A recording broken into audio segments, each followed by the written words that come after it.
Kembangkan ekonomi kreatif, Dinas Pariwisata gelar acara khusus di kantor DPRD Maluku.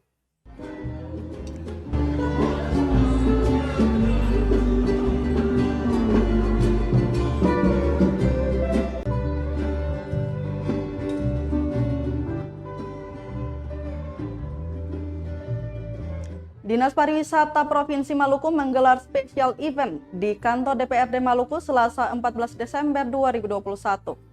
Hal ini guna mengembangkan ekonomi kreatif yang ada di Maluku. Kepala Bidang Ekonomi Kreatif di SPAR Maluku, Muhammad Ali Hanafi menerangkan, dalam mengembangkan ekonomi kreatif, di SPAR Maluku menampilkan tarian, musik, seni kerajinan tangan, fashion, kuliner, dan lain sebagainya.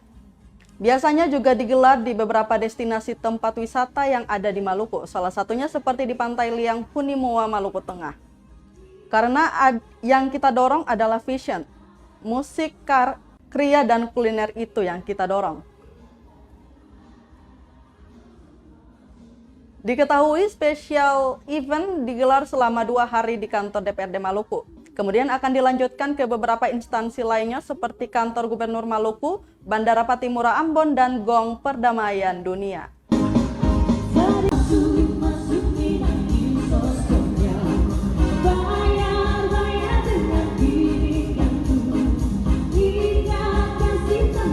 Kita berdiskusi dengan komunitas yang ada, mereka cuma minta satu, berikan kami ruang dan kami akan mengekspresikan itu.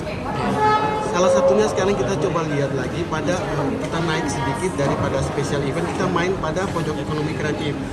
Sasarannya itu adalah pabrik untuk premium. Jadi nanti untuk beberapa hari ke depan ini kita akan main di kantor DPRD, kemudian selama 2 hari, kemudian di kantor gubernur, kemudian nanti di bandara 2 hari juga, dan yang terakhir nanti malam Sabtu dan Minggu itu kita main di Gong Perdamaian. Memang kita coba untuk merangkum komunitas-komunitas yang ada. Hari ini mungkin kita lihat ada Kribo, besok kita lihat ada Blue Shelter.